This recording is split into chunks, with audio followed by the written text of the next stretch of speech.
gonna start the recording. Okay, and share the screen. Okay, there we go. So thank you to everybody who joined us, and if you're watching on the replay, welcome. I'm just gonna get the slideshow started. Oops. Okay. So this month's webinar, it was originally on cooling and warming, but I did a little bit of a swap because we got a lot of student questions about the vital substances. So this month's webinar is on vital substances. If you haven't heard that word before, this may be a little bit complex for you, but hopefully if you've taken at least the overview of TCM or the second class, if you're a little bit further, these should be more familiar to you. But you're going to start essentially learning about the biochemistry of traditional Chinese medicine and how the body works. So first of all, what are they and why are they so important? If you think about it like Western medicine, we have what is health.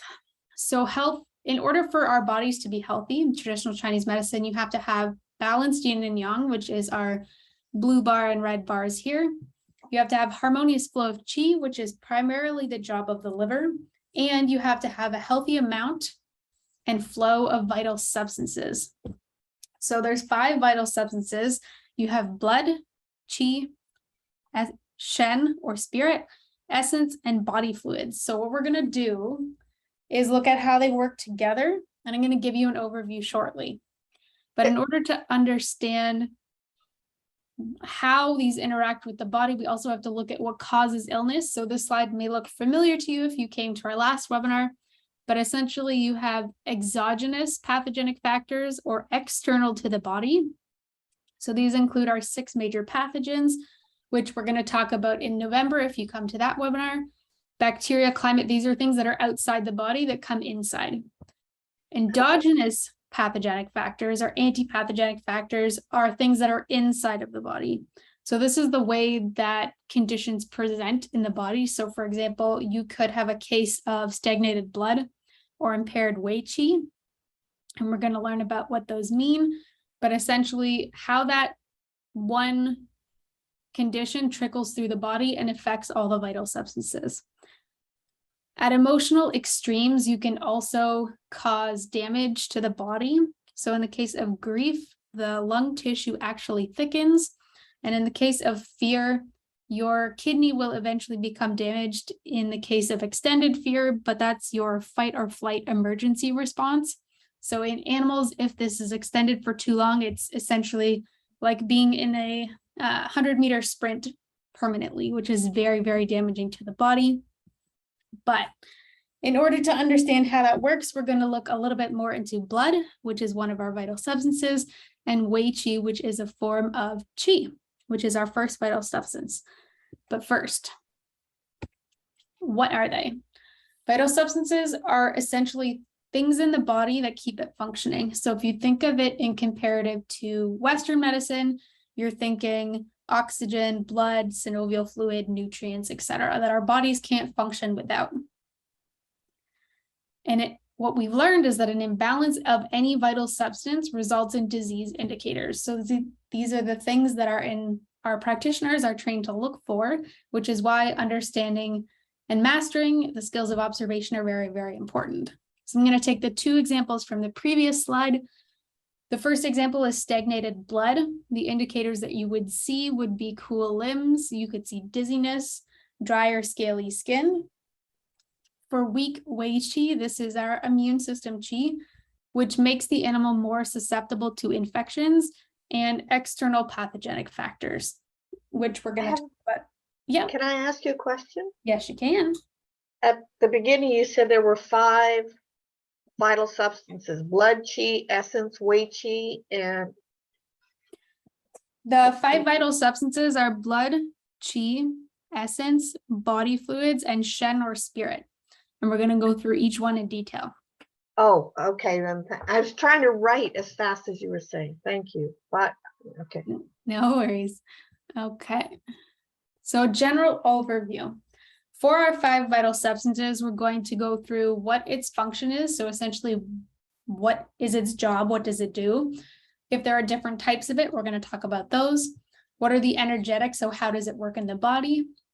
Where it's housed, which organ system or meridian it works with, how it's created, because knowing how it's made teaches you a lot about how they interact. We're also going to look at which meridians are responsible for its functioning. So once it's been made, which meridians interact with it and help it move throughout the body, or what is it paired with? We're then going to look at examples of what various pathologies look like. So this could be a deficiency, a stagnation, weakness in a certain area. And lastly, we're going to look at interactions between the vital substances. So our very first and probably most familiar vital substance is qi. In textbooks, you may also see it spelled QI. It's still pronounced qi, but just so you recognize what it looks like. So this is our Taiji symbol, or our yin and our yang together. The two components of qi are yin and yang. Qi is our life force energy. Without it, we can't be alive. Qi in general is more yang in nature if you think about it as energizing, because we need to look at the two energetics of yin and yang. So yin is our cool and nourishing energy and pathologies. Yang is our more warm and energizing pathologies. So when we look at the two of them, in order to be healthy, we need a balance of both of those. So we can't just be cold all the time, and we can't just be really warm all the time. We have to be a balance of the two. So the qi ki, life force energy, is yang? Yes, qi is yang in nature. Okay. This will make more sense when we get to some of the other ones, because many of the other ones are yin in nature. But when you find out what their energetics are and what the function of qi is, it'll make a little bit more sense. Okay, so qi itself is housed in the lungs. The lungs are called the master of the pulse because without the breath into the lungs, there is no pulse. So because qi flows with the blood in the body, we need that oxygen from the lungs, which is why the qi is housed there. It's moved throughout the body in the blood, which means qi and blood have a very direct relationship, and we're going to get into that a little bit later. Each of the 12 major meridians has its own qi. So there's stomach qi, liver qi, lung qi, etc.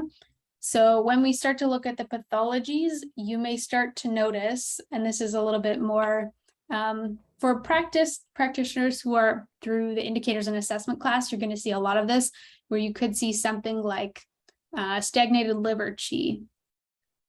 So it starts to get a little bit more specific. But let's get into the functions of qi. So if you've taken our overview of traditional Chinese medicine class, this will look familiar. Essentially, qi is responsible for all the activities in the body. That's why it's considered yang, because it has to do with everything doing what it's supposed to do in the energy and movement. So there's 5 primary functions. The first is to promote movement, growth, and development of all the zang fu organs and meridians. So we're not just talking the physical body, but we're talking energetically. All the zang fu organs have to have movement in, the meridians have to be flowing smoothly. So having that movement and essentially conducting and making sure all of the zang fu organs are doing what they're supposed to be doing when they're supposed to be doing it, which is a big job that in and of itself. The second primary function is to warm. It keeps the body at an ambient temperature because dogs, cats, horses, and humans are all warm-blooded creatures. If you want to get a little more into the biochemistry, it's also responsible for phase transformations. So anytime a gas is converted to a liquid, or vice versa, or a solid into a liquid, that creates energy, and that's heat energy. So making sure that the body can essentially sweat that out, all of that extra heat energy. The third primary function is think about more of our immune system. So the qi defends us from external pathogens and internal pathogens. So we're talking both physical insults, so something like a bacteria, but we're also talking emotional insults. So something like if the animal has to respond to another animal being aggressive towards it, that's the job of qi. And the only way that the body can become ill is if this defending function is weak. So we're going to learn about wei qi again a little bit more, but essentially if our wei qi is weakened, our body can't defend us and our immune system is going to be compromised. The fourth function is to maintain that balance between yin and yang, which is what health is in traditional Chinese medicine, as well as the amount of vital substances. So it weighs and measures and makes sure everything is present in the right quantities in order to do its job. The fifth function is qi hua, or the spark of life. So this is the vibrational energy from the kidneys. We know that source qi is housed in the kidneys, and this is what makes all other forms of qi possible. There is an extra sixth function for those who are curious. Qi actually nourishes the body. So one of the forms of qi, called nutrient qi, actually circulates blood in the vessels and nourishes the body by taking those nutrients throughout the body to the major organs. So there is a sixth function. And these are only the primary functions. It does have other jobs, but there's already a lot of information, so we're going to stick to these for now. Okay, there's a lot of types of qi. Again, these are only the primary types, but we're going to talk about source qi first. Source qi is also called prenatal qi. This is what you get at birth, depending on your parents' health. So it's a finite amount, and as you age, or if you have chronic health issues or a trauma, it's going to deplete more rapidly. So for example, if you have 2 healthy golden retrievers, the offspring is going to be a healthy golden retriever. If you have 2 street dogs that have a baby, it's quite likely that the amount of source qi that animal is born with is going to be much lower, which means often that their lifespan will be shorter. This source qi is distributed to the body and the source points by the triple heater, which is why the triple heater is called the avenue of original qi. This source qi is housed in the kidneys, which is often, if you think about the 5 phases of transformation, if you have one of the books in front of you, kidney has to do with the last stage of life. So kidney actually roots the breath. It's one of the jobs of the kidney to physically grasp the air and hold on to it. And as we age, that ability to grasp starts to get weaker and weaker. And when kidney can no longer root the breath, we pass away. Did you say that we could see this in the book? Yes, when I believe it's an overview of TCM, there's also a section on it in AccuHorse about the different forms of qi. Yes, okay. The second form we have is called chest qi or zong qi, and this we get from the air we breathe. When it's outside the body, it's an external form of air qi. Once it's been breathed into the body, it's mixed with food qi and turned into zong qi. This is our first form of acquired qi because it's something we're not born with. So you have your prenatal qi, which is your source qi, and you have 2 forms of acquired qi. The first is chest qi. Chest qi assists in lung and heart function and also sound production. So if you have an animal that can't vocalize or make noises, you would want to look to strengthen that chest qi. The third form is nutrient qi or yin qi, and this is the nutrients from the food that we eat. So you have your external food qi, also called gu qi, outside the body. Once it comes inside the body and gets refined, it's called nutrient qi. And this is our second form of acquired qi. It's really important because it's required for the creation of blood, qi, and essence. So if you're eating food that's really bad for you, all 3 of those things are going to be weak. which is why nutrition is so important. But that's a whole other conversation. Number 4 is protective qi, also called wei qi. And this is essentially our immune system. It's dispersed by the lungs to the skin to help protect us as almost a barrier with the skin. It's made from a combination of food qi and chest qi. So if you live somewhere that has polluted air and you eat badly, you're probably going to have a weak immune system. Wei qi also assists in regulating body temperature, opening and closing the pores, and moistening the skin and hair.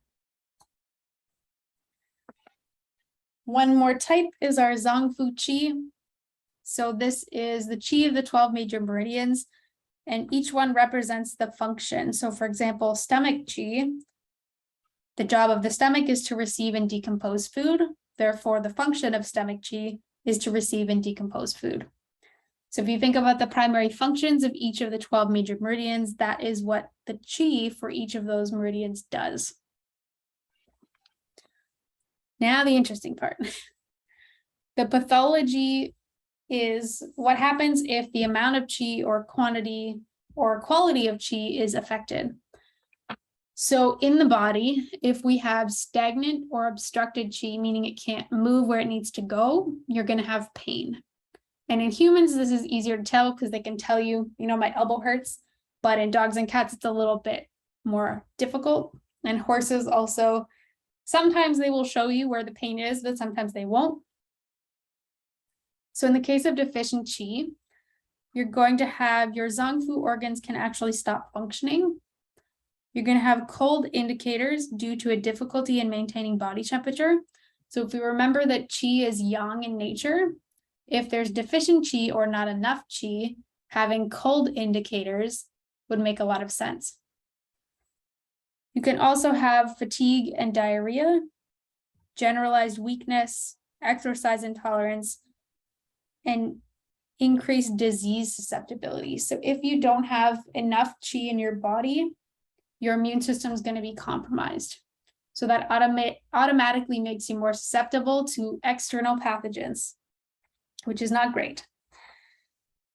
If, on the other hand, you have stagnant qi, the animal is going to exhibit exhaustion, pain that moves throughout the body, and irritability, most likely because they can't pinpoint the pain that's there. You can also have stiffness and organ dysfunction. Rebellious qi is an interesting case because qi has a direction it's supposed to flow in.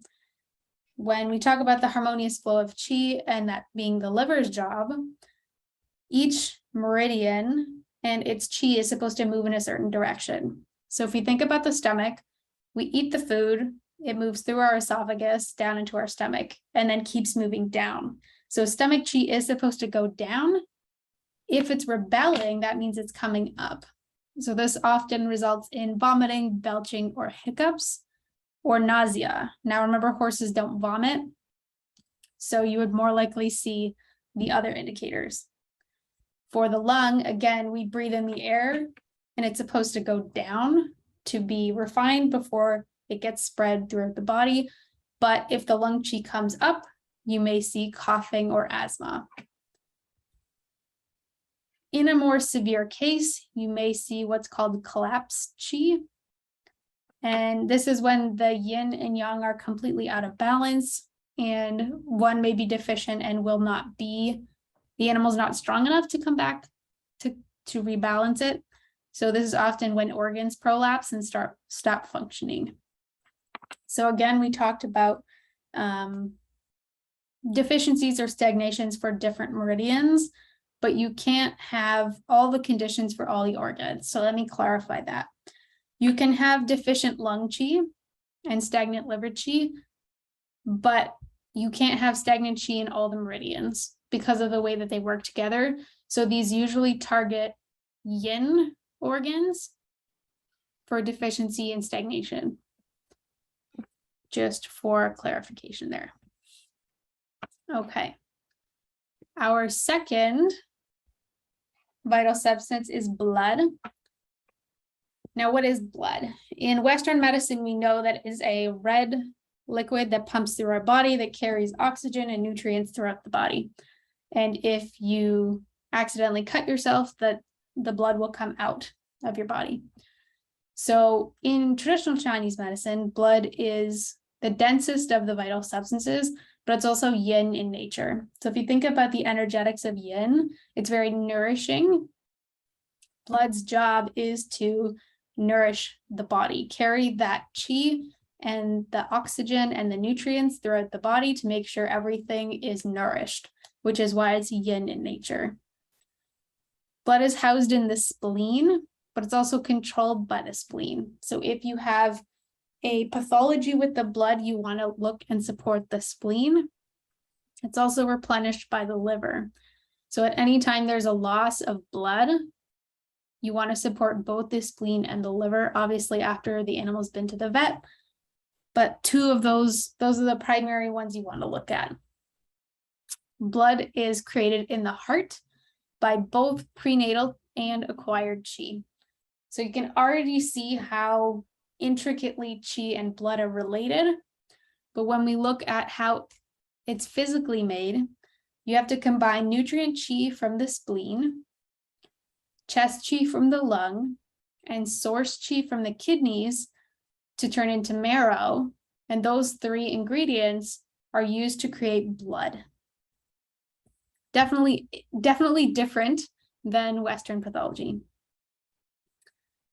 So the liver controls the volume of blood in the vessels, and the heart pumps the blood throughout the body the same way that it does in Western pathology. In order to do this, the movement function of qi must be functioning. So if the qi is impaired, then the blood can't pump throughout the body. And we're going to find out why in a little bit. So we also find that nutrient qi essence or body fluids can transform into blood when it's inside the vessels. So if there's not enough blood, any of these other three substances can transform into it once it's moved inside the blood vessels. But let's go back to the functions first. We know that blood in both Eastern and Western pathology carry nutrients to the organ systems. In Eastern pathology, it also carries qi. It nourishes and moistens the interior and exterior of the body. It also circulates shen, which is one of our other vital substances we're going to talk about shortly. One of the jobs of the blood is to actually keep blood inside the vessels, because if it comes out, you could have a bleeding disorder or a hemorrhage, and we want to make sure that it's staying where it's supposed to stay. Something really interesting is that blood has to do with mental focus and clarity.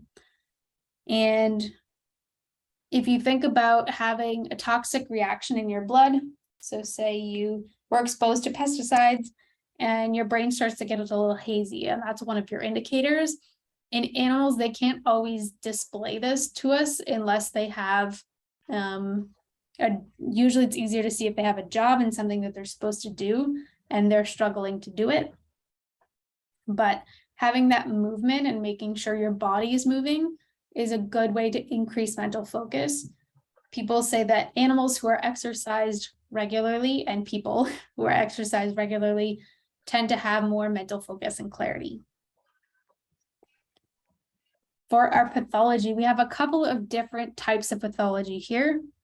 The first is deficient blood. So if blood has left the body in some way or it's not being produced enough, some of the indicators that you're going to see are pale gums and tongue, lethargy and weakness, dizziness, dry skin, irritability, low spirits, insomnia, which may be difficult to spot unless your animal moves around at night, poor memory, which if you're doing training might be easier to see, and they're easily frightened. In the case of, I have one more for you. Poor nail or hoof health, like if you have a horse with chipped nails or chipped hoofs, this is a good indicator of a blood deficiency, which in a lot of cases leads to a qi deficiency because of their direct relationship. If you have stagnant blood, meaning the blood can't move, that's going to cause extreme pain and fertility problems.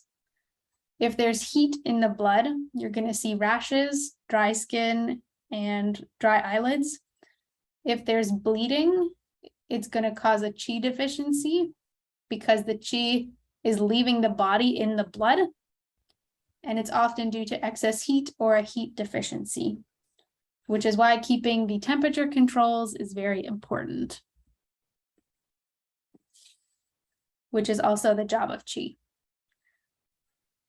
All right, our third vital substance is essence, also called jing. This one is also yin, however, it's more fluid-like in nature. So it's a little bit confusing sometimes, but let me get through it a little bit. So essence is made from both prenatal and acquired qi. It's something that's housed in the kidneys, and it's created using the prenatal qi that you get at birth, as well as the acquired qi from the air and food. And essence actually both ascends and descends, so you can't have rebellious essence because it already moves in both directions. Now, we know that blood is also made from acquired qi, which means they share the same source. So if this is impaired, if this nutrient qi is impaired, it's going to affect both the essence and the blood. And we know if the blood's affected, the qi is also going to be affected. So you see it's kind of a waterfall effect where they need to all be working in harmony. And sometimes it's hard to pinpoint which one happened first, but you're going to end up supporting many of the same systems.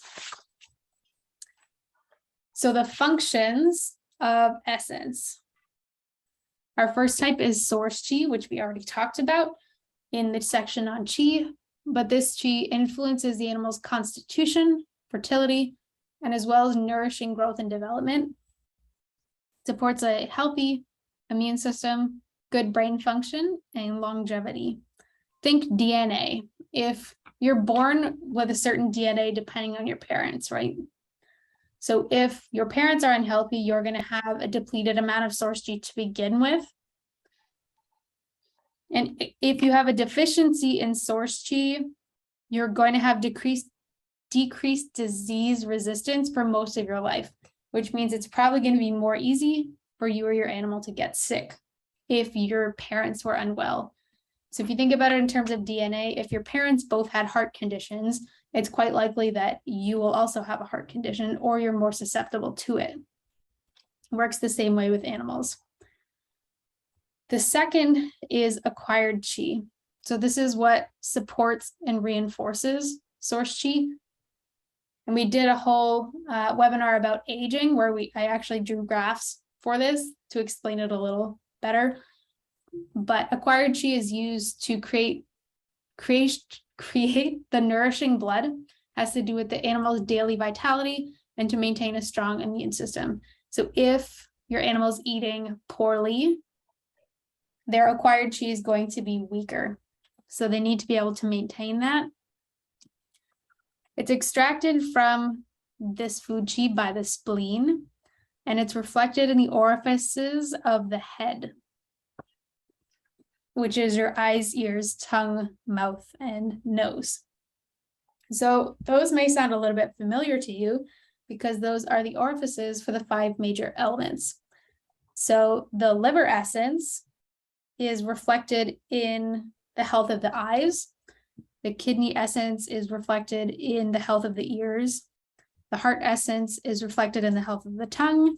The stomach essence is reflected in the health of the mouth and lips. And the lung essence is reflected in the health of the nose. So if you match them to the orifices, your observations part of your 4 exams will make a little bit more sense. Moving into pathology. So there's a couple of different types of pathology, but before we get into them, I want to talk about a general essence deficiency. So if the animal is starting to lose their essence or their Jing, they're going to experience a loss of vitality, a dulling of their senses, and an inability to reproduce. So these may also sound familiar as many indicators of aging. So as animals get older, their essence starts to deplete because their source chi starts to deplete because it's one of the ingredients, if you will, to make essence. So if the animal is deficient in essence at birth, they're going to have growth, development, and fertility issues. They're probably going to have chronic lower back and hindquarter weakness because this is physically where the kidneys are located. They're probably going to have a low mental capacity, poor dental health, possible deafness, and a weak constitution, meaning they get sick more easily. You will often also see degenerative diseases such as hip dysplasia in German Shepherds or large breed dogs, and bone deformations. So especially animals that go through rapid growth phases or are bred to be smaller than they should be, you will often see these in animals that are deficient in essence at birth. If, on the other hand, it's the acquired chi, that there's not enough of it or it's weak because of the ingredients in it, which we know are the air we breathe and the food we eat, if those are both poor, then you may see indicators of malnutrition in the animal, as well as blood deficiency and weak chi, which again suggests the direct relationship between chi and blood. Right. Our fourth vital substance is vitality or spirit. It's all traditionally called Shen. This is a highly refined form of yang qi, and this is the spirit or consciousness of the animal. So the saying that we often have is that it's housed in the heart, but revealed in the eyes. So Shen actually lives in the heart, but you can see it based on how bright their eyes are. So if their eyes are clouded over, they're going to have weak Shen. And if they're nice and bright, as this dog's is on the left-hand side, it's going to have nice, strong, healthy Shen. It's something that they're born with, but if the animal is sick, their eyes may cloud over. This has nothing to do with cataracts, but just in the case of, if you think of a human that's sick, their eyes may cloud over, and then when they start to feel better, their eyes look bright again. They're more responsive.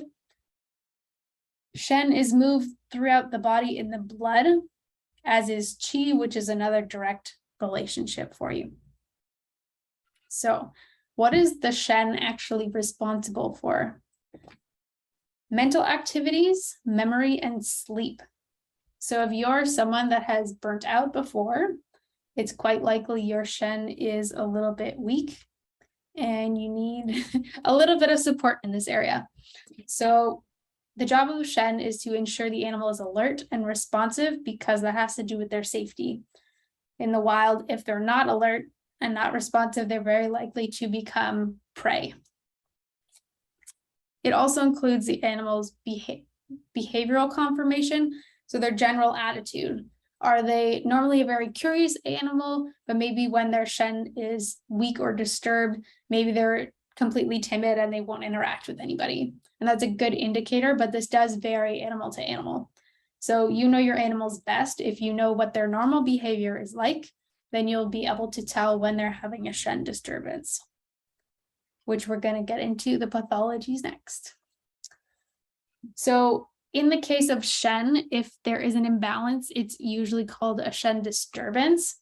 And some of the indicators for this are dull eyes, listless behavior, which is restless and nervous, difficulty associating in social settings with a herd or a pack, difficulty focusing, anxiety, timidity, anger, or hyperactivity, and extreme emotion. So there's a lot going on here. And many of these are also linked with other meridian systems. So for example, difficulty associating in social settings with the herd or the pack is usually related to the pericardium also. But we know that Shen is housed in the heart, which is a fire meridian. The pericardium's job is to support the heart. So with that also comes where the Shen is housed. So if the heart is impaired in any way energetically, then you can use the heart and the pericardium meridians to help support that. Anxiety is also related to stomach spleen, but again, we did an entire webinar on anxiety. You have to figure out where the anxiety is coming from. Any abnormal behavior change or intense emotions are also a Shen disturbance. Essentially, the animal needs to be brought back into their body and centered and grounded before that Shen disturbance will be fixed. As the Shen is housed in the heart is also related to neurological conditions. So some animals, their spirit at birth, if they have a neurological condition, maybe they're normal, but if they get older and start to exhibit a neurological condition, it could be due to physical or emotional damage to the heart. So you're going to want to look at supporting that meridian. And our last vital substance is body fluids, or Jinyi. These are yin in nature, and we're going to get into the two different types on the next slide. But first, the body fluids are created in the stomach because the stomach is the originator of fluids. Water and fluid metabolism are very complex things to talk about because so many meridians are involved.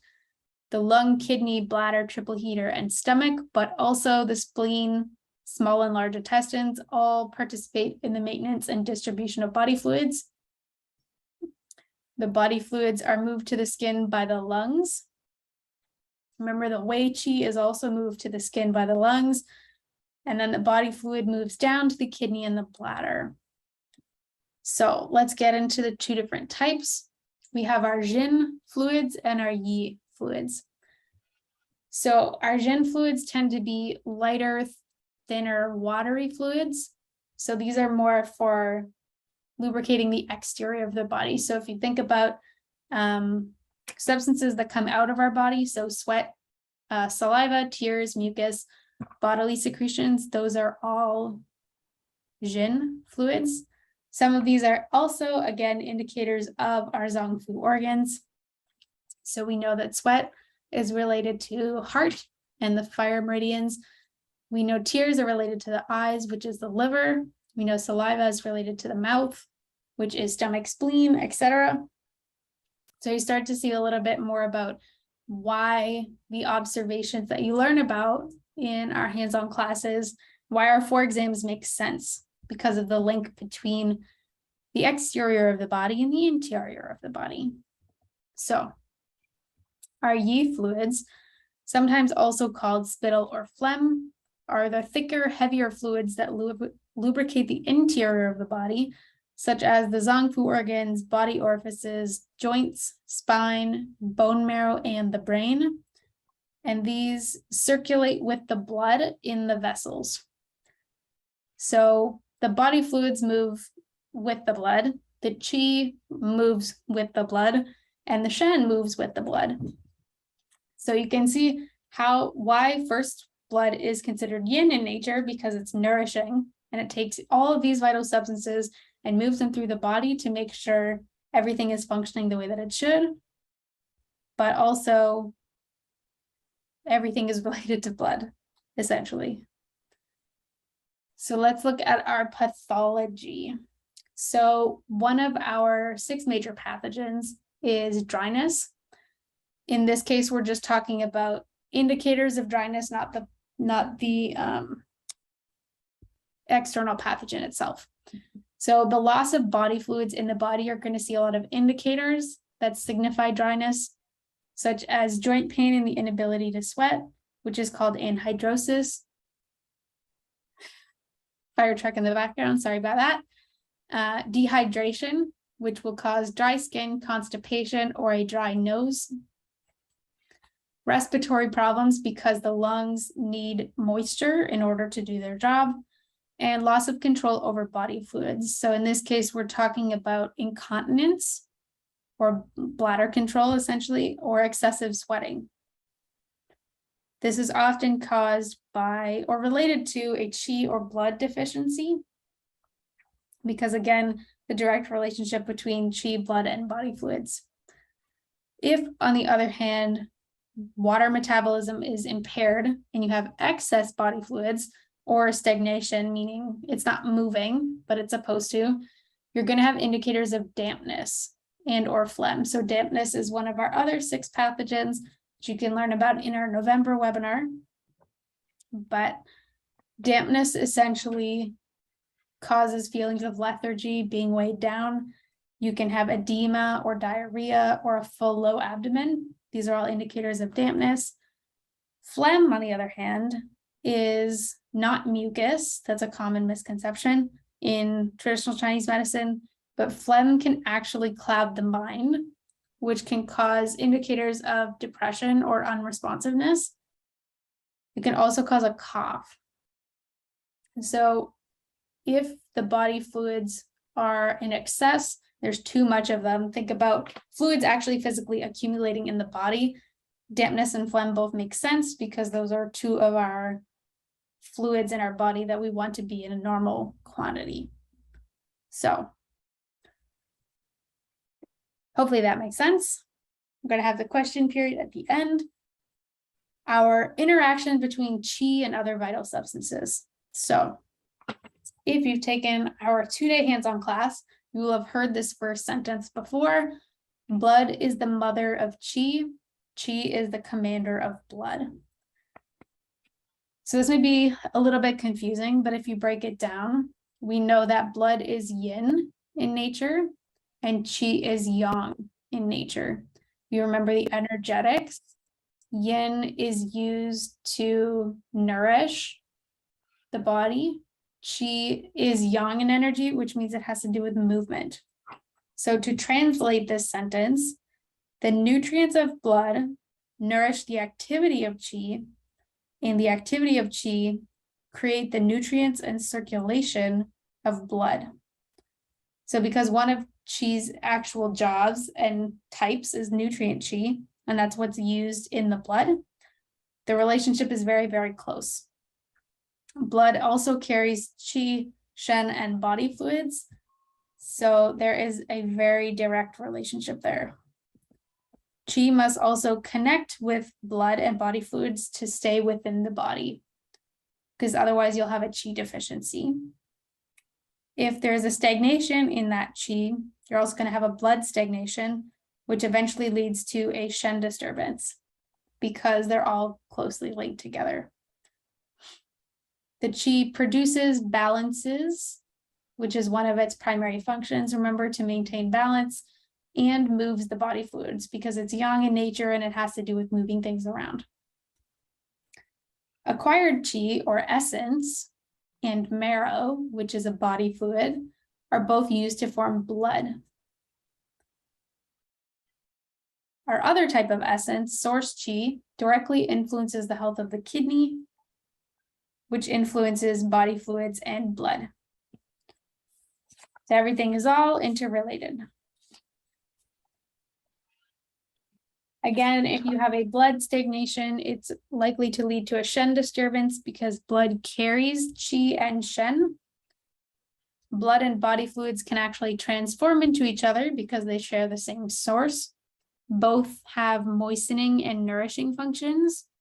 So a deficiency in either blood or body fluids leads to a deficiency in the other. And nutrient qi, essence, or body fluids can transform into blood inside the vessels. So the biggest takeaway is that all of the vital substances are highly interdependent, in the same way that in Western pathology, if you have, you're missing an important nutrient in the blood, such as a mineral, oxygen, a certain nutrient, that's going to affect multiple systems in the body because everything has to work in harmony. But this is why understanding traditional Chinese medicine theory and honing our observation skills are so important, because the more indicators we can pick up on, the easier it'll be to distinguish what's happening inside the body and why we help our practitioners and students in training practice these observational skills.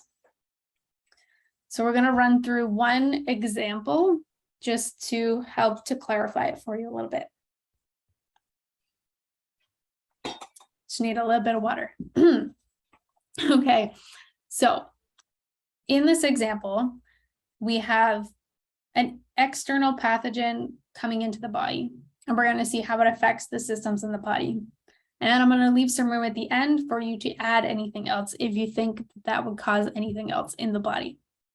So, our pathology example, you have an invasion of damp, which is one of our 6 major pathogens, due to heavy rain and an improper waterproofing in the barn. Which meridian or organ system do you think would be most affected by that? You can pop it in the chat, or you can just use your mic.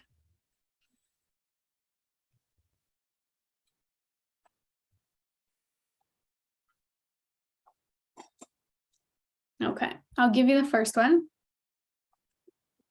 If there's an invasion of damp, the meridian that's most susceptible to dampness is the spleen.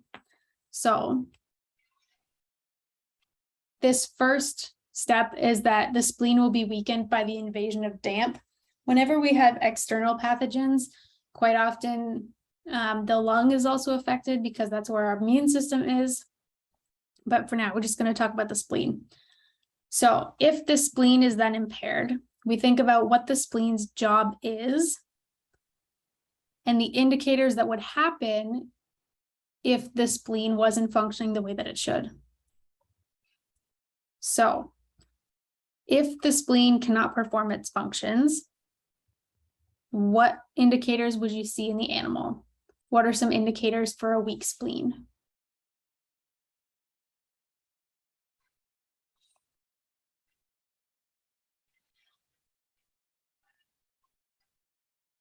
Okay. So one of the spleen's jobs is to, well, first, that's where blood is housed, but also spleen has to do with nourishing the body and helping move the food where it's supposed to go. So you would likely have a horse with malnourishment issues and start to show different signs of that, both in their weight and probably in their coat as well. You could have a potential blood deficiency because the spleen's job is to help make blood and house it, and also weaken Wei Qi because that's our immune system Qi. We know that the spleen is related to blood, but if we have a potential blood deficiency, the next thing that would probably happen is that there's extra strain on the liver because the liver's job is to replenish that blood and keep it in the vessels. So we already have spleen weakened. If our Wei Qi is weakened, that's also our lung, and extra strain on the liver. So that's 3 systems already that are affected. If there's extra strain on the liver and any invasion of any pathogens also makes the animal more susceptible to exogenous pathogens, such as wind and cold, which we're going to learn more about in November, and weak liver and lung Qi. So now we have 3 systems, and this is if the owner doesn't notice and do something right away. This is how it slowly progresses to a deficiency. If we have weak liver and lung Qi, what else is the liver responsible for? What else do we need it to do?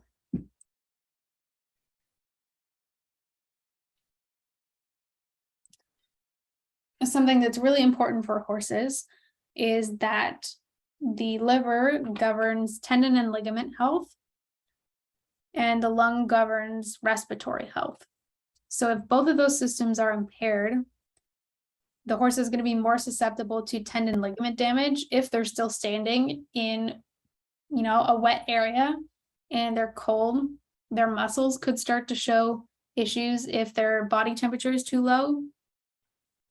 They may also start to show respiratory issues, so their breathing could become mucousy, which could cause mucus or phlegm buildup in the respiratory system. So this is just one example, but looking at how the vital substances interact with each other and understand how they work together is really important and can kind of add an extra layer of understanding to coming up with a session principle and kind of decoding what those indicators are and what they mean. So we have learned a lot about not only which meridian systems are tied to which vital substance, but having a basic understanding of the jobs of each of the meridians themselves will help this make a lot more sense. So I know that was a lot of information. And remember, you can watch the replay as many times as you want. But if learning more about decoding indicators is something that interests you, I highly recommend coming to a hands-on class, because this is when we go through a full acupressure session protocol. In the 2-day, we go through several. And by the end of the 2-day class, the weekend, you're able to complete an entire session protocol by yourself, decode what the indicators mean, come up with a session principle, and actually do the acupressure session yourself. So something that's really helpful if you want to learn more about that. We have hands-on classes, both small animal and equine, our intro class and our advanced meridians class. We have classes right now in Colorado, Ontario, and Calgary, which are very exciting. And you'll learn many acupressure points there. Not only the 3 listed here, but there's dozens and dozens of points that we teach you. The one on the left is Yin Tong for focus. The one in the middle is governing vessel 26, which is an emergency resuscitation point if you find an unconscious animal. And large intestine 11 is the one on the right, which is really helpful for allergies. So if you're more of a hands-on learner and you want to practice on your own before you come to a hands-on class, we have lots of resources available for you. Not only books, so you can understand the theory and also get some help with specific conditions that there are points for in the back. I really like that section of the book, as well as charts and meridian overviews, so you can see the path of the meridians and key points on each one. So before we open to our Q&A, I just want to give you a little information about our next webinar. It's going to be Wednesday, September 28th at 6:30 p.m. EST. The topic is the immune system from a traditional Chinese medicine perspective and seasonal transitions. So how to prepare your animal for the change of the season and help them move over, which this date is close to our fall equinox. So it would be a very good time to take what you learn and then go out and practice on your own animals, because we will all be transitioning into fall at that point. But I hope that that was informative. If you have any questions, remember you can always email me at tallgrassnorthamerica@gmail.com. And I'm just going to stop the screen share for 1 second and stop the recording.